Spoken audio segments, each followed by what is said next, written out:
साथियों, अगर आप एक कर्मचारी हैं तो आज का वीडियो जरूर ध्यान से एक एक पॉइंट देखिएगा, क्योंकि आज का वीडियो थोड़ा बड़ा जरूर होगा, लेकिन आपके मन में उठने वाले सभी प्रश्नों के जवाब आज आपको इस वीडियो में मिलने वाले हैं। बहुत से कर्मचारियों के मन में सवाल होता है कि कौन सा कर्मचारी किस कैटेगरी में आता है, हम किस कैटेगरी में आते हैं, अकुशल, अर्धकुशल, कुशल या फिर उच्च कुशल, ये कैटेगरी कैसे आवंटित होती है। तो आज मैं एक एक डाउट आपका क्लियर कर दूंगा, बता दूंगा कि कौन सा कर्मचारी किस कैटेगरी में आता है, किसको कितना बेनिफिट होता है। दूसरा बड़ा पॉइंट है कि बहुत से कर्मचारियों को ये समझ में नहीं आता कि श्रमिक और कर्मचारी में क्या फर्क है, क्योंकि बहुत से कर्मचारी प्राइवेट कंपनियों में भी काम करते हैं, तो क्या वो भी कर्मचारी हमारे बराबर ही है। और बहुत से सरकारी विभागों में आउटसोर्स दैनिक वेतनभोगी संविदा के रूप में, अनुबंध कर्मचारी के रूप में काम कर रहे हैं। तो इन दोनों में अंतर क्या है, वो अंतर भी आज इस वीडियो में आपको मैं बता दूंगा। एक एक पॉइंट आज समझिएगा, पूरा बायोडाटा श्रमिक का और कर्मचारी का आपके सामने रख दूंगा। कौन से कर्मचारी किस कैटेगरी में आते हैं, आप किस कैटेगरी में आते हैं, सब कुछ आज वीडियो में आपको देखने को मिलेगा। साथ में बता दूंगा कि 4 नए लेबर कोड से आपको क्या बेनिफिट्स मिलेंगे, तो एक एक चीज जरूर समझिएगा। चलिए सीधा शुरू करते हैं वीडियो को। उसके पहले छोटा सा अनुरोध है, वीडियो को लाइक शेयर जरूर कर देना, ताकि हर कर्मचारी के मन का डाउट दूर हो सके। तो एक फर्ज निभाना, शेयर जरूर करना। अगर चैनल को नहीं किया है सब्सक्राइब, पेज को नहीं किया है फॉलो, तो सब्सक्राइब फॉलो जरूर कर लीजिए, ताकि हर नए आदेश की जानकारी सबसे पहले आपको लग सके। सीधे चलते हैं हम वीडियो की तरफ। साथियों, अगर आज का वीडियो आपने पूरा देख लिया तो आपको सब कुछ समझ में आ जाएगा कि कौन से कर्मचारी कौन सी कैटेगरी में आते हैं, किसको कितना वेतन मिलता है, कितना न्यूनतम वेतन निर्धारित हुआ है। सब कुछ आज के वीडियो में आपको सब फर्क समझ में आ जाएगा कि कौन कुशल है, कौन अर्धकुशल, सब कुछ। यहाँ देख लीजिए, इस बड़े अखबार ने बड़े ही सुंदर तरीके से जो है पूरी व्याख्या यहाँ पर की है। यहाँ देख सकते हैं, इस अखबार को आप भी जानते होंगे, लाखों लोग विश्वास करते हैं। चलिए आपको पूरा सब कुछ समझाते हैं। यहाँ देख सकते हैं, सबसे पहले कर्मचारी बनाम श्रमिक। कर्मचारी किसको कहते हैं और श्रमिक किसको कहते हैं, जानिए क्या है दोनों में फर्क। कौन पाता है ज्यादा अधिकार और सुरक्षा, सब कुछ। यहाँ देखिए, नोएडा में सैलरी बढ़ाने को लेकर कर्मचारियों का विरोध प्रदर्शन उग्र हो गया। इसके बाद योगी सरकार ने श्रमिकों की न्यूनतम सैलरी को 21% तक बढ़ा दिया है। लेकिन अब कई लोग ये नहीं समझ पा रहे कि कई लोग कहते हैं कि श्रमिकों का प्रदर्शन, कई लोग कहते हैं कर्मचारियों का प्रदर्शन। तो श्रमिक कर्मचारी आखिर है क्या माजरा, और जो आप विभागों में काम करते हैं, कौन अकुशल है, कौन अर्धकुशल है, कौन उच्च कुशल है, सब कुछ आज इस वीडियो में आपको मिल जाएगा। यहाँ देखिए, भारत में कर्मचारी यानी एम्प्लॉय और श्रमिक यानी वर्कर शब्द का इस्तेमाल अक्सर एक साथ किया जाता है, लेकिन दरअसल दोस्तों कानूनी और व्यवहारिक दृष्टि से इन दोनों में बहुत बड़ा फर्क होता है। इनका सही अर्थ खासतौर पर श्रम कानूनों, वेतन, कार्यस्थल अधिकारों के संदर्भ में समझना बेहद जरूरी है। यह फर्क सिर्फ नाम का नहीं है, बल्कि अधिकारों, वेतन, काम की प्रकृति यानी काम करने का तरीका और कानूनी सुरक्षा से भी जुड़ा हुआ है। हर कामकाजी व्यक्ति के लिए इस अंतर को समझना बेहद जरूरी है। देखिए, अगर आप कोई भी आउटसोर्स, दैनिक वेतनभोगी, संविदा, अंशकालिक यानी किसी भी प्रकार के अगर कर्मचारी है, तो समझ लीजिए पूरा क्या कुछ अंतर है। तो आज हम इस पर पूरी जो है आपको पूरा बताएंगे क्या कुछ है। तो यहाँ देखिए, क्या है एम्प्लॉय का मतलब। सबसे पहले एम्प्लॉय का मतलब समझिए। तो यहाँ देखिए, एम्प्लॉय एक व्यापक शब्द है। इसका इस्तेमाल किसी भी ऐसे शख्स के लिए किया जाता है जो किसी संगठन, कंपनी या संस्था के लिए काम करता है और उसके बदले वेतन या सैलरी प्राप्त करता है। यानी जो सैलरी प्राप्त करता है उसको हम एम्प्लॉय कह सकते हैं। यानी अगर आप लोगों को सैलरी मिल रही है, वेतन मिल रहा है, तो निश्चित तौर पर आप एम्प्लॉय हैं। इसमें अलग अलग तरह के पेशेवर शामिल होते हैं, जैसे ऑफिस कर्मचारी हो गया, मैनेजर हो गया, इंजीनियर, IT प्रोफेशनल, अकाउंटेंट और प्रशासनिक स्टाफ आदि। यानी जो भी व्यक्ति किसी नियोक्ता एम्प्लॉयर के अधीन काम करता है, वह सामान्य रूप से एम्प्लॉय की श्रेणी में आता है। इन पर लागू नियम कंपनी की नीतियों, अनुबंध और विभिन्न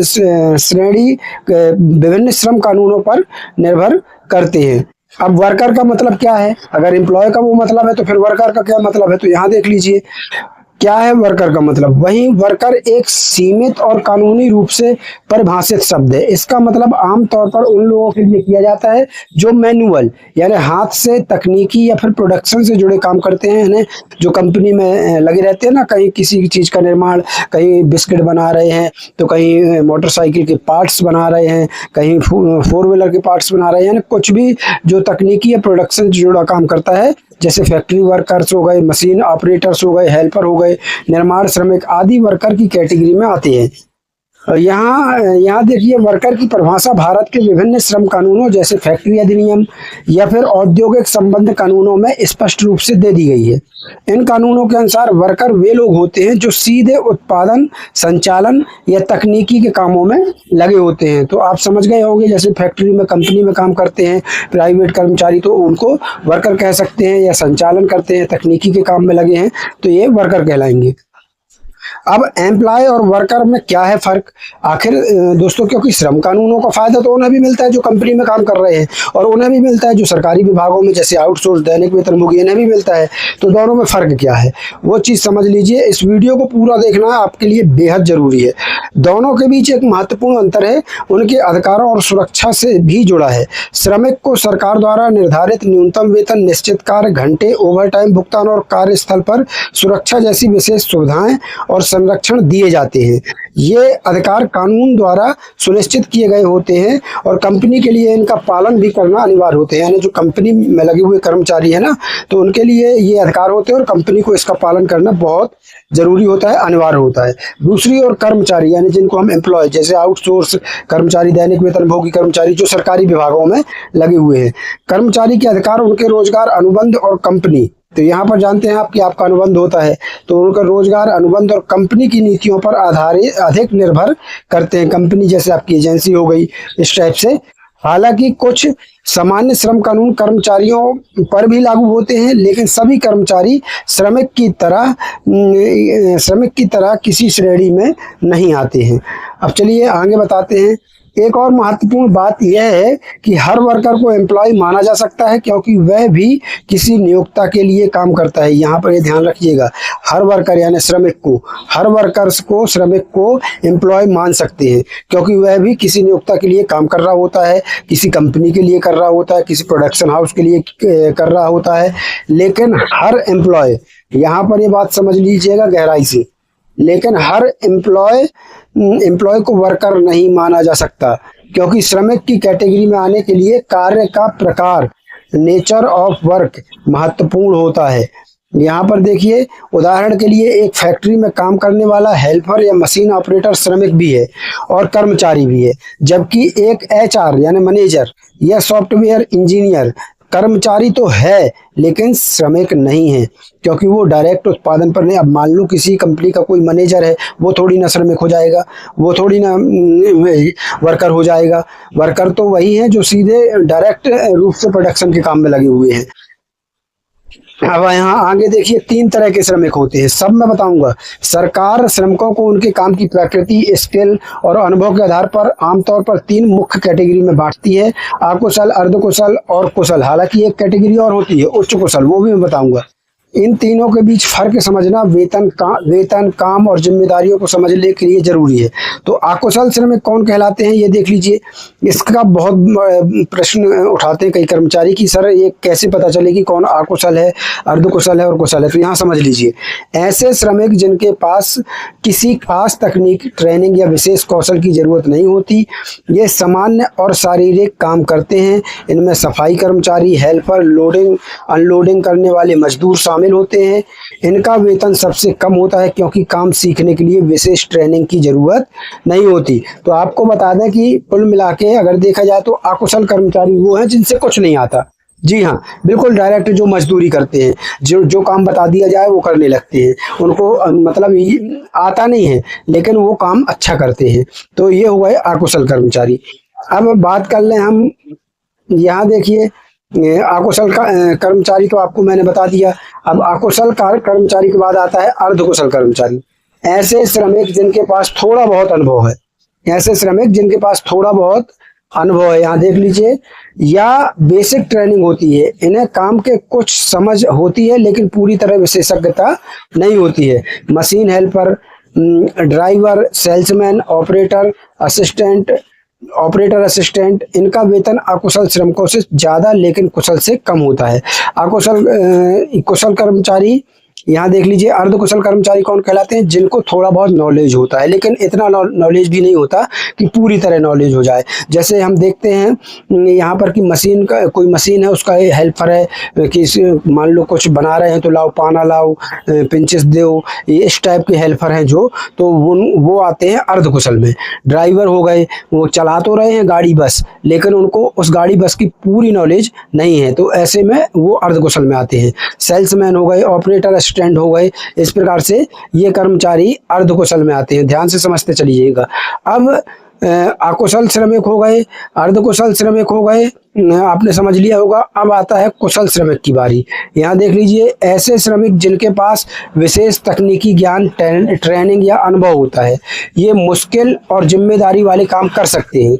इनमें इलेक्ट्रीशियन हो गया, मशीन ऑपरेटर हो गया, प्लम्बर हो गया, वेल्डर हो गया, टेक्नीशियन शामिल है। इनका वेतन सबसे ज़्यादा होता है क्योंकि इनके काम में विशेषज्ञता और जिम्मेदारी अधिक होती है। तो आप समझ गए कि कुशल कर्मचारी कौन कहलाया, जिनको पूरा नॉलेज होता है, पूरा तकनीकी ज्ञान होता है, मतलब किसी चीज़ को बना रहे हैं तो उनसे पूरा बनाना आता है, मिस्त्रीगिरी आती है। इनमें जैसे आप इलेक्ट्रीशियन को देखेंगे, वो आएगा लाइट वाइट बना देगा, अगर कहीं से कोई फॉल्ट है, खराबी है। मशीन ऑपरेटर जो मशीन को ऑपरेटिंग करता है, वो उसको पता है कि किस बटन से किस कहाँ से क्या होना है, तो वो कुल मिला के ये सब कुशल में आ गए। प्लम्बर हो गया, प्लम्बर मतलब जो चाहे नल विभाग हो, बिजली विभाग हो, अगर कहीं खराबी आ गई तो वो तुरंत बना देता है। वेल्डर, टेक्नीशियन शामिल हैं। इनका वेतन सबसे ज़्यादा होता है क्योंकि इनके काम में विशेषज्ञता और जिम्मेदारी अधिक होती है। दोस्तों इसके बाद आता है एक उच्च कुशल, जो इसमें नहीं दिया लेकिन मैं आपको बता दूं। उच्च कुशल कर्मचारी वो होते हैं साथियों जिनसे बिल्कुल सब कुछ आता है। अकुशल का काम भी आता है, अर्धकुशल का भी और कुशल का भी, मतलब नॉलेज होता है। अब अकुशल का मतलब ये नहीं कि वो लेबरगिरी करने लगे, तो जिसके पास पूरा नॉलेज होता है, जैसे बड़े बड़े रैंक के अधिकारी होते हैं ना, CEO हो गया या मैनेजर हो गया, इस प्रकार से जो कर्मचारी होते हैं वो उच्च कुशल, उनका वेतन सबसे हाईएस्ट होता है। अब यहाँ देखिए 4 नए लेबर कोड। भारत सरकार ने 21 नवंबर 2025 को 29 पुराने लेबर कानूनों को खत्म कर 4 नए लेबर कोड्स लागू किए। सरकार ने इन नए लेबर कोड्स में मजदूरों के अधिकारों के लिए बड़ा बदलाव बताया है। उनका कहना है कि ये कोड अनऑर्गेनाइज्ड सेक्टर के सभी मजदूरों को मजबूत बनाएंगे। अब यह देखना होगा कि ये दावे कानून में दी गई गारंटी और इंटरनेशनल लेबर स्टूडेंट्स के मुकाबले कैसे जो है वो काम करते हैं। तो साथियों यहाँ पर देखिए, यहाँ पर देख लीजिए कैसे काम करते हैं। इस दावे के बावजूद कि असंगठित सेक्टर के मजदूरों को पहली बार सोशल सिक्योरिटी मिलेगी। अब मुख्य क्षेत्र में श्रम सुधार के फायदे क्या होंगे? फिक्स्ड टर्म कर्मचारी यानी FTI, स्थायी कर्मचारियों के बराबर सभी फायदे मिलेंगे, जिसमें छुट्टी, चिकित्सा और सामाजिक सुरक्षा शामिल है। 5 साल की बजाय सिर्फ 1 साल बाद जो है ग्रेजुटी मिल जाएगी नए लेबर कोड में। तो यहाँ पर देख लीजिए जो मैंने बताया 5 साल की जगह 1 साल में ग्रेजुटी हासिल हो जाएगी। स्थायी कर्मचारी के बराबर वेतन, इनकम सुरक्षा, सीधी बहाली को बढ़ावा मिलता है और बहुत ज़्यादा अनुबंध पर काम को कम करता है। गिग और प्लेटफॉर्म श्रमिक, अब ये क्या है साथियों, तो ये भी समझ लीजिए। गिग वर्क, प्लेटफॉर्म वर्क और एग्रीगेटर्स परिभाषित किया गया है। प्रतिशत योगदान करना होगा। जो गिग और प्लेटफॉर्म श्रमिकों को भुगतान की गई देय राशि के 5% तक सीमित होगा। आधार लिंक्ड यूनिवर्सल अकाउंट नंबर से वेलफेयर बेनिफिट्स आसानी से मिल जाएंगे, पूरी तरह से पोर्टेबल हो जाएंगे और प्रवास संबंधी किसी भी बाधा के किसी बाधा के बिना सभी राज्यों में उपलब्ध होंगे। अनुबंध कर्मचारी क्या कहलाते हैं? फिक्स्ड टर्म एम्प्लॉय FTI से रोजगार मिलने की संभावना बढ़ेगी अनुबंध कर्मचारियों को। और सामाजिक सुरक्षा, स्थायी कर्मचारी के बराबर फायदे जैसे कानूनी सुरक्षा होगी। फिक्स्ड टर्म कर्मचारी 1 साल की लगातार सेवा के बाद ग्रेजुटी के हकदार हो जाएंगे। मुक्त नियोक्ता अनुबंध कामगारों को स्वास्थ्य लाभ और सामाजिक सुरक्षा लाभ देगा। कामगारों को सालाना मुफ्त स्वास्थ्य जांच सुविधाएं जो है वो भी मिलेंगी। यहाँ पर साथियों मैंने आपको बताया महिला कर्मचारियों की बात करें तो महिला पुरुष भेदभाव कानूनी तौर पर मना है, मतलब महिला और पुरुष में कोई भेदभाव नहीं कर सकता। समान काम के लिए समान वेतन सुनिश्चित किया गया है। महिलाओं को रात्रि पाली और सभी तरह के काम, भूमिगत खनन और भारी मशीनरी सहित करने की इजाज़त है बशर्ते उनकी सहमति हो। और सुरक्षा के जरूरी उपाय किए गए हों। शिकायत निवारण समितियों में जो है महिलाएं, यहाँ देख लीजिए, शिकायत निवारण समितियों में महिलाओं का प्रतिनिधित्व अनिवार्य किया गया है। महिला कर्मचारियों के परिवार में सास ससुर को जोड़ को बढ़ाना और इंक्लूसिविटी पक्का करना है। यहाँ पर आपको मैंने बताया साथियों कि महिला कर्मचारियों के बारे में अब युवा श्रमिक सभी कामगारों के लिए न्यूनतम मजदूरी की गारंटी, नियुक्ति पत्र, अनिवार्य सामाजिक सुरक्षा, रोजगार विवरण और औपचारिक रोजगार को बढ़ावा मिलेगा। तो इस प्रकार से नए लेबर कोड में आपको बहुत से फायदे जो है वो मिल जाने हैं। साथियों, मैंने आपको खास तौर पर बताया कि अर्धकुशल अकुशल कर्मचारियों में किसको कहते हैं, किसका क्या अंतर है। अगर वीडियो पसंद आया हो तो वीडियो को लाइक कर दीजिए, ज़्यादा से ज़्यादा शेयर करिए। मिलते हैं नए वीडियो के साथ, नई अपडेट के साथ। तब तक के लिए धन्यवाद। जय भारत, जय हिंद।